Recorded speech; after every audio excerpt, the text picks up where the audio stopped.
Indonesia kaya dengan keanekaragaman hayati, seperti flora dan fauna, serta sumber daya alam non-hayati, seperti mineral, batuan, batu bara, minyak bumi, dan gas bumi.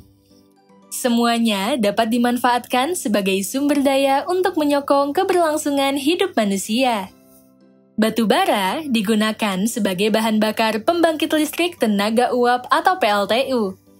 Minyak bumi digunakan sebagai penghasil bahan bakar kendaraan bermotor atau BBM. Dan gas bumi digunakan sebagai bahan bakar untuk menyalakan kompor guna keperluan memasak. Bagaimana klasifikasi dari sumber daya alam ini? Untuk mengetahui jawabannya, mari kita simak pembahasan berikut ini.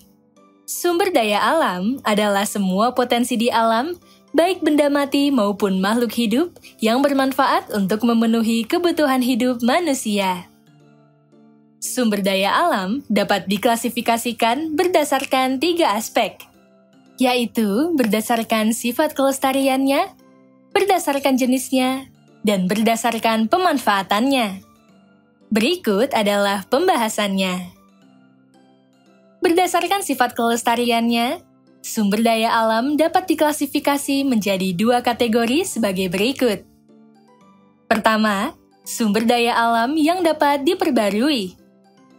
Sumber daya alam yang dapat diperbarui atau renewable resources adalah sumber daya alam yang jika persediaannya habis dapat diperoleh kembali dalam waktu tidak terlalu lama. Dapat terproduksi kembali melalui proses fisik, kimia, ataupun mekanis, dan memiliki daya regenerasi. Terdapat beberapa sumber daya alam yang dapat diperbarui dengan mempunyai kapasitas untuk memperbarui diri dan reproduksi dalam waktu singkat yang disebut sumber daya alam tidak habis pakai. Contoh sumber daya alam yang dapat diperbarui adalah keanekaragaman hayati, seperti tumbuhan, hewan, jamur, dan mikroorganisme, serta yang tidak habis dipakai, seperti sinar matahari, udara, angin, air, dan batu-batuan. Sumber daya alam yang dapat diperbarui ini dapat diperoleh kembali dengan beberapa cara sebagai berikut. Melalui pertumbuhan dan perkembangan organisme. Proses ini dapat dilihat salah satunya pada tumbuhan. Contohnya, pada pohon jati yang memiliki alat perkembangbiakan berupa biji. Apabila pohon jati ditebang, pada bekas tebangannya secara alami akan tumbuh pohon jati baru yang tumbuh dari biji pohon jati yang sebelumnya telah ditebang. Selain itu, pohon jati juga dapat tumbuh kembali ketika manusia menanam bibit jati di lokasi bekas pohon jati yang sebelumnya telah ditebang. Sementara itu, contoh pada hewan tampak pada ayam betina.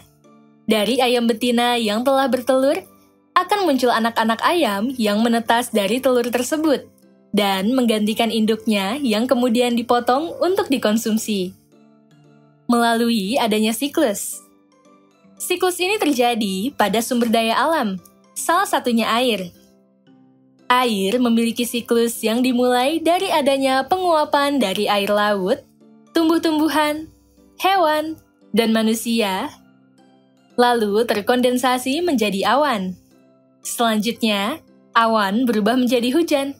Sesudah itu, air hujan mengalir di permukaan bumi hingga sebagian air akan mengalir ke sungai yang bermuara di laut. Sedangkan, sebagian lainnya terjebak di tanah, lalu dimanfaatkan oleh tumbuhan, hewan, dan manusia. Setelah itu, penguapan terjadi lagi. Tahapan tersebut terjadi berulang-ulang membentuk suatu siklus.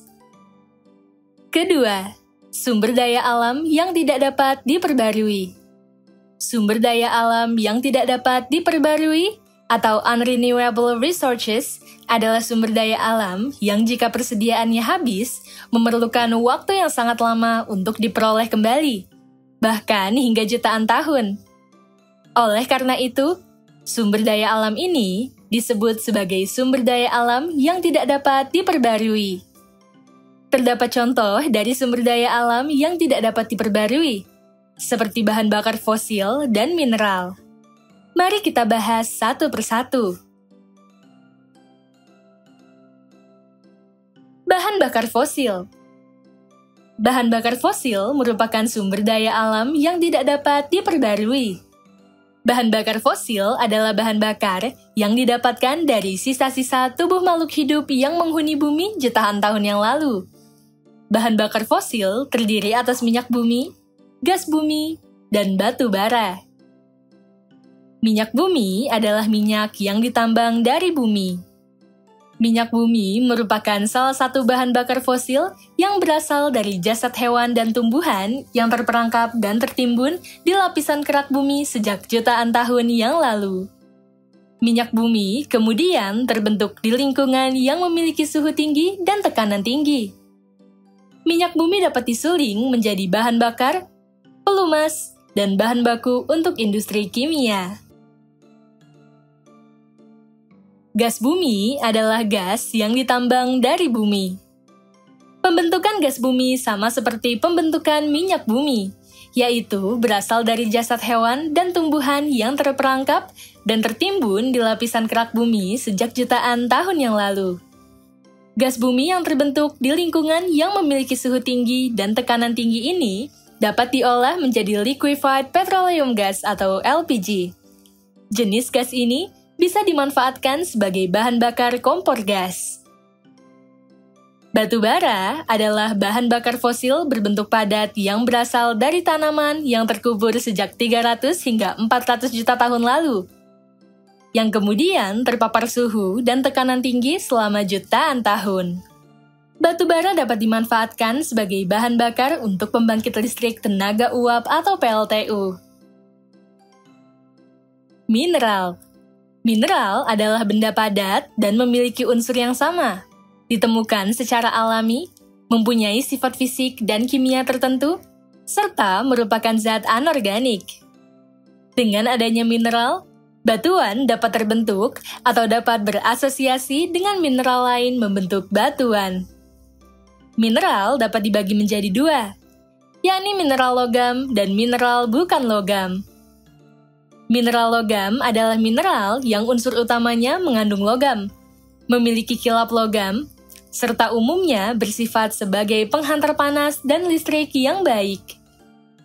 Contoh mineral logam adalah tembaga yang bermanfaat sebagai bahan pembuatan kabel listrik, dan uranium yang dimanfaatkan sebagai bahan bakar untuk pembangkit listrik tenaga nuklir. Mineral bukan logam adalah mineral yang unsur utamanya terdiri dari bukan logam, tidak memiliki kilap logam, serta umumnya bersifat sebagai penghantar panas dan listrik yang buruk.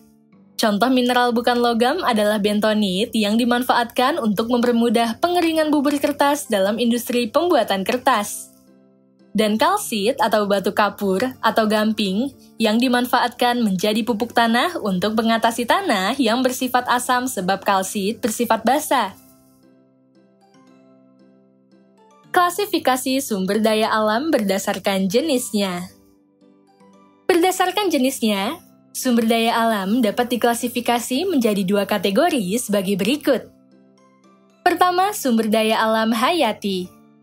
Sumber daya alam hayati atau sumber daya alam biotik adalah sumber daya berupa makhluk hidup.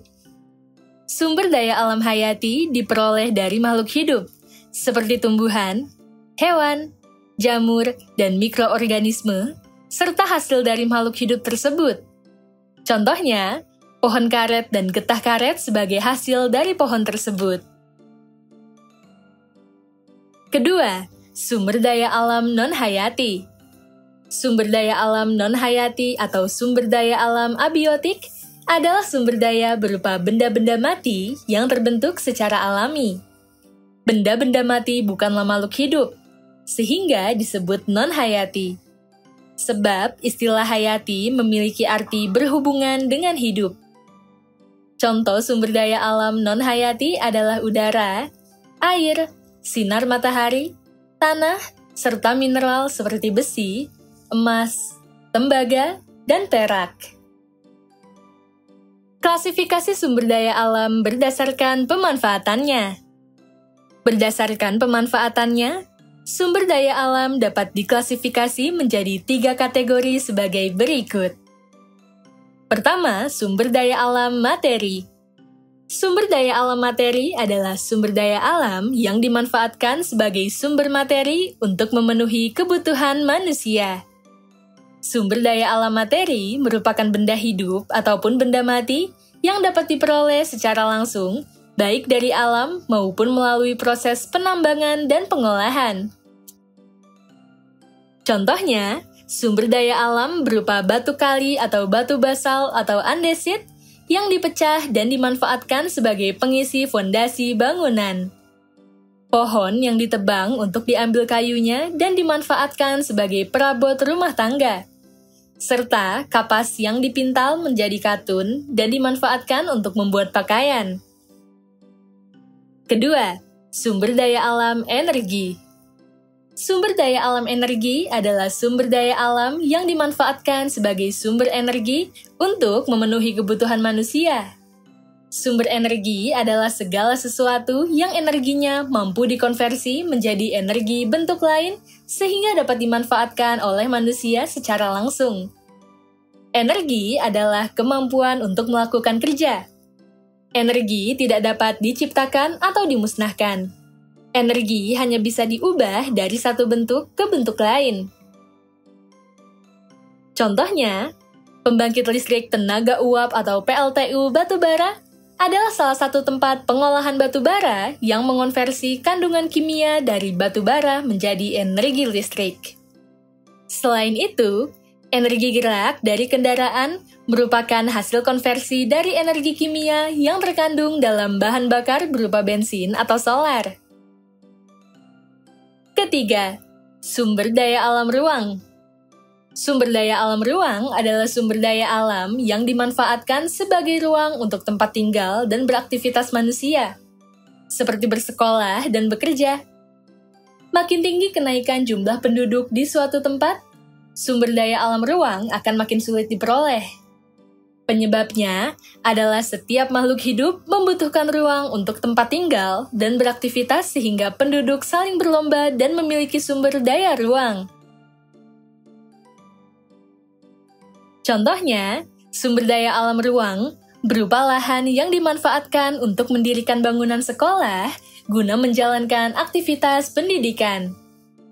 Selain itu, terdapat ruang berupa lahan yang dimanfaatkan untuk menjalankan aktivitas bertani guna menghasilkan bahan pangan.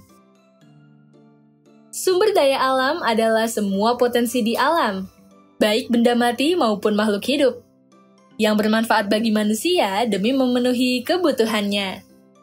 Sumber daya alam dapat diklasifikasikan berdasarkan sifat kelestariannya, yaitu sumber daya alam yang dapat diperbarui dan sumber daya alam yang tidak dapat diperbarui. Sumber daya alam juga dapat diklasifikasikan berdasarkan jenisnya, yaitu sumber daya alam hayati dan sumber daya alam non-hayati. Selain itu, sumber daya alam dapat diklasifikasikan berdasarkan pemanfaatannya, yaitu sumber daya alam materi, sumber daya dalam energi, dan sumber daya dalam ruang.